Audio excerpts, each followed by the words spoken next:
உலகெங்கும் வாழும் அன்பான தமிழ் உள்ளங்களுக்கு அநேக கோடி வணக்கங்கள். நல்ல நேரம் நிகழ்ச்சியூடாக நல்லதே நினைப்போம், நல்லதே நடக்கும், நலமாயிருப்போம். இன்றைய தினம் 4ஆம் தேதி 1ஆம் மாதம் 2025 மந்தவாசனம் என்று சொல்லக்கூடிய சனிக்கிழமை, குரோதி வருடம் மார்கழி மாதம் 20ஆம் நாள், பஞ்சமி திதி, சதய நட்சத்திரம், அமிர்த சித்த யோகம், திருவம்பாவை பூஜை ஆரம்பம். இன்றைய தினம் ராகு காலம் 9:30 மணி முதல் 11 மணி வரை. இன்றைய தினம் யமகண்டம் 2 மணி முதல் 3:30 மணி வரை. இன்றைய தினம் நல்ல நேரம் 3 மணி முதல் 5 மணி வரை. இன்றைய தினம் பூசம் ஆயில்ய நட்சத்திரக்காரர்களுக்கு சந்திராஷ்டம தினம். என்ன நேர்களே, வாருங்கள் இனி இன்றைய தினத்திற்கான ராசி பலன்களை பார்க்கலாம்.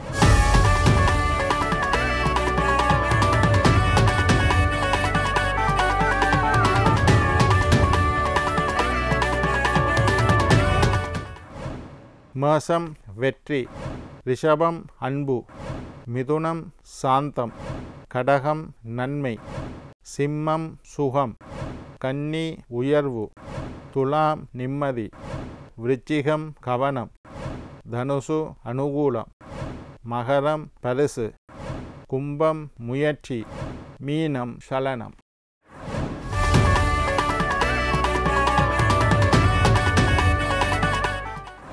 ஆன்மீக தகவல் பகுதியில் தொடர்ந்து உங்களை சந்தித்து வருவதில் மட்டற்ற மகிழ்ச்சி அடைகின்றேன்.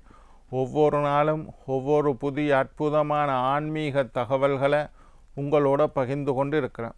அந்த வகையில் இன்றைய தினமும் சில நல்ல விஷயங்களை உங்களோட பகிர்ந்து கொள்ளலாம் என்று காத்திருக்கிறேன்.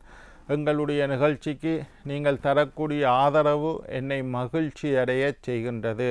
சரி, இன்றைக்கு என்னத்தை பற்றி பார்க்க போகிறோம்னா, திருவம்பாவை, மாணிக்க வாசகர் அருளி செய்த அற்புதமான திருவாசகம் பாடல்கள் திருவம்பாவை, அதை பற்றி இன்றைக்கு பார்க்க போகிறோம். திருவம்பாவை இன்றைக்கு தொடங்குது. இன்றைக்கு காலையில் உதய காலத்தில் உதயத்தின் முன் திருவம்பாவை ஆரம்பம். 4ஆம் தேதி ஜனவரி மாதம் 2025 இருந்து 13ஆம் தேதி ஜனவரி மாதம் 2025 மட்டும் திருவம்பாவை 10 தினங்கள் நடக்கும். திருவாதிரை நட்சத்திரம், சிவபெருமானுக்கு உண்டான நட்சத்திரம் திருவாதிரை நட்சத்திரம். மார்கழி மாதத்தில் எப்போ திருவாதிரை நட்சத்திரம் வருதோ அன்றைக்கு நடேசர அபிஷேகம். ஒரு வருஷத்தில் 6 முறை நடேசருக்கு அபிஷேகம் உண்டு. ஒரு வருஷத்தில் 6 நடேசர அபிஷேக தினங்கள் உண்டு. அதில் 3 நட்சத்திர ரீதியாகவும் 3 திதி ரீதியாகவும் வரும். 6 நடேசர அபிஷேகம் ஒரு வருஷத்தில் நடக்கும். அதில் 3 நட்சத்திரங்கள் 3 திதிகள். இந்த 6 தினங்களும் தான் நடேசருக்கு அபிஷேகம் செய்வார்கள். மற்ற நாளிலெல்லாம் நடேசரை அலங்காரப்படுத்தி வைத்து பூஜைகள் நடக்குமே தவிர நடேசருக்கு அபிஷேகம் செய்வது இல்லை. இந்த 6 தினங்கள் வருஷத்தில் 6 நாள் 3 நட்சத்திரங்கள் 3 திதிகள் நடேசருக்கு அபிஷேகம். அதில் முக்கியமான ஒரு நட்சத்திரம் திருவாதிரை நட்சத்திரம். மார்கழி மாதத்தில் வரக்கூடிய திருவாதிரை நட்சத்திரத்தன்று நடேசர் அபிஷேகம் நடக்கும். அந்த மார்கழி திருவாதிரை நடேசர் அபிஷேகத்தை முன்னிட்டு அதற்கு முன் 10 நாட்கள் திருவம்பாவை என்று சொல்லக்கூடிய மாணிக்க வாசகர் அருளி செய்த அற்புதமான பாடல்கள் பாடப்படும் திருவாசகம். 6 நடேசர் அபிஷேகம். பெண்களால் அனுஷ்டிக்கப்படும் விரதம். முன்னொரு காலத்தில் பெண்கள் தான் இந்த விரதத்தை அதிகமாக அனுஷ்டித்தார்கள். பெண்கள் தங்களுடைய நலனுக்காகவும் நல்ல வாழ்க்கை அமைய வேண்டும் என்பதற்காகவும் கணவன் நன்றாக இருக்க வேண்டும் என்பதற்காகவும் நாடு செழிக்க வேண்டும் என்பதற்காகவும் நாட்டில் நல்ல மழை பெய்ய வேண்டும் என்பதற்காகவும் பெண்களால் நோக்கப்பட்ட விரதம்தான் இந்த திருவம்பாவை. அதைத்தான் மாணிக்க வாசகர் பெண்கள் எப்படி இதை படிக்கணும் என்றதை பெண்கள் நாட்டுப்புற பாட்டில் அந்த காலத்தில் பாடல்கள் படித்து எல்லாரையும் நித்திரையால் எழுப்பி ஆற்றுல நீராட வாங்கோண்டு குளத்தில் தான் அந்த காலத்தில் குளித்தது. வீட்டுக்கு வீடு கிணறு கிடையாது. குளத்தில் ஆற்றுல போய்த்தான் குளிக்கணும். குளத்தில் நீராட வாரீர் என்ற எல்லாரையும் கொண்டு குளிப்பாட்டி ஆலயத்துக்கு அழைத்து சென்று வணங்குவது. இதைத்தான் மாணிக்க வாசகர் பாடல்களாக படித்திருக்கின்றார். இப்போ திருவம்பாவை பெண்களால் அனுஷ்டிக்கப்படும் விரதம். மார்கழி மாதம் என்பது நான் நேற்று முந்தநாத்து பேசியிருந்தேன். தேவர்களின் பிரம்ம முகூர்த்தம், தேவர்களின் அதிகாலை பொழுது. எங்களுக்கு ஒரு வருஷம், தேவர்களுக்கு ஒரு நாள். எங்களுக்கு 12 மாதம், தேவர்களுக்கு 24 மணித்தியாலம். அப்போ ஒரு மாதத்துக்கு 2 மணித்தியாலம்.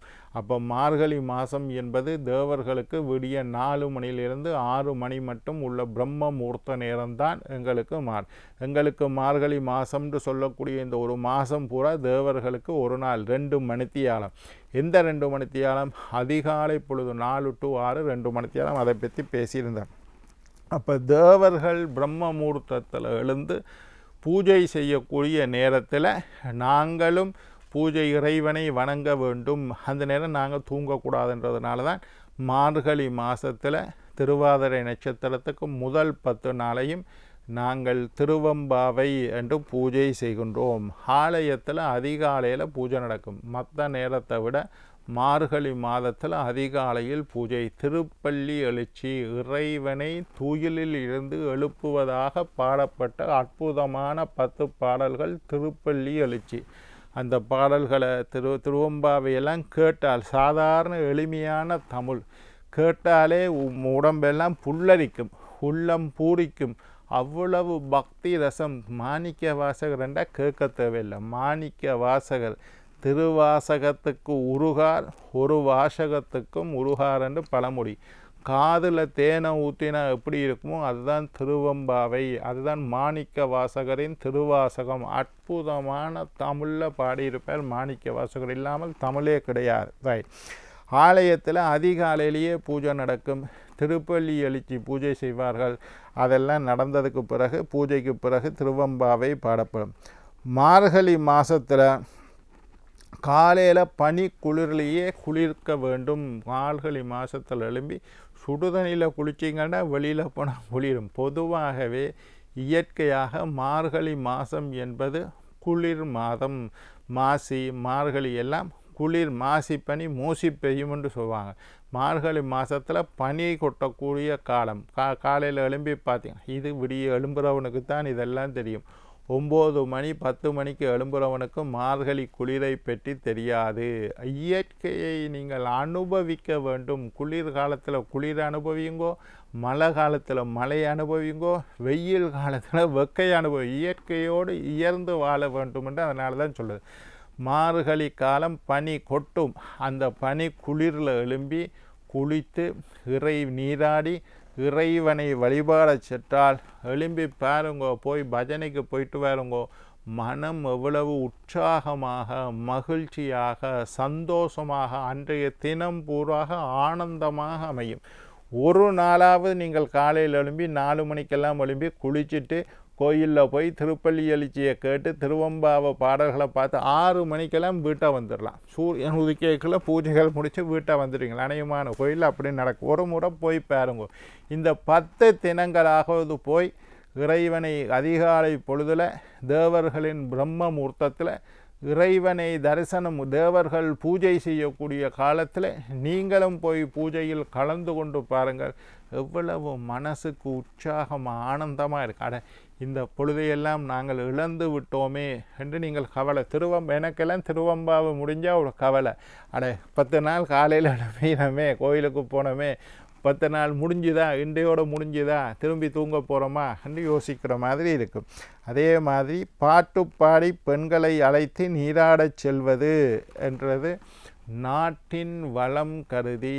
நாடு நல்லா இருக்கணும், அரசர் நல்லா இருக்கணும், அரசாங்கம் நல்லா இருக்கணும், நல்லாட்சி நடக்கணும், ஏழை எளியவர்கள் எல்லாரும் நல்லா இருக்கணும், இயற்கை அனர்த்தங்கள் வரக்கூடாது, மிதமான காற்று வீசணும், நல்ல மழை, விவசாயத்திற்கு தேவையான மழை பெய்ய வேண்டும், வெயில் இருக்கணும், நாட்டின் வளம் கருதி, நாட்டின் நலம் கருதி மும்மாறி பெய்ய வேண்டும் என்பதற்காகவும், தங்களுடைய நலன், எங்களுடைய குடும்பத்தில் பிரச்சனை இருக்கக்கூடாது, கணவன் மனைவி ஒற்றுமையாக இருக்கணும், பிள்ளைகள் நல்லா படிக்கணும், நீண்ட ஆயுளோடு இருக்கணும், நிறைந்த ஆரோக்கியத்தோடு இருக்கணும், நல்ல வாழ்க்கை, பெண்கள் முக்கியமாக நல்ல கணவன் அமைய வேண்டும், நல்ல வாழ்க்கை அமைய வேண்டும்.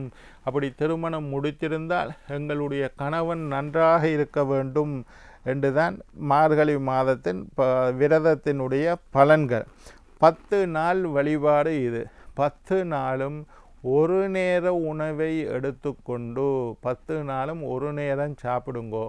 11ஆவது நாள் திருவாதிரை அன்றைக்கு, மார்கழி திருவாதிரை அன்றைக்கு உபவாசம் இருந்து அடுத்த நாள் பாரணை செய்ய வேண்டும். இதுதான் விரத முறை.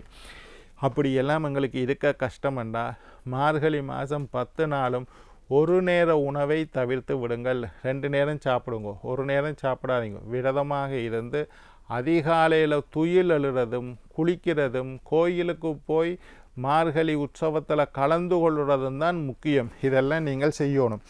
நெய்யுண்ணோம் பால் உண்ணோம் என்று சாப்பாட்டில் நெய்யை கலந்து சாப்பிட மாட்டணும், பால் குடிக்க மாட்டணும். கண்ணுக்கு மையிடோம், கண்ணுக்கு மேக்கப்புகள் போடுறதைத்தான் அப்படி சொல்லியிருக்கு. மலரிட்டு முடியோம், தலைக்கு பூ வைக்க மாட்டோம், கண்ணுக்கு மை விட மாட்டோம், நெய்யுண்ண மாட்டோம், பால் உண்ண மாட்டோம் என்றெல்லாம் இந்த விரதத்தினுடைய மகிமை. பெண்கள் எல்லாம் இப்படி இருக்காமல் நாங்கள் இதையெல்லாம் செய்து எங்களை நாங்கள் அலங்காரம் செய்யாமல் இயற்கையாக இறைவனை சென்று வழிபாடு செய்வோம். எங்களுடைய நாடு நன்றாக இருக்க வேண்டும், நாங்கள் நன்றாக இருக்க வேண்டும், எங்களுடைய வாழ்க்கை நன்றாக இருக்க வேண்டும் என்று செய்கிறது.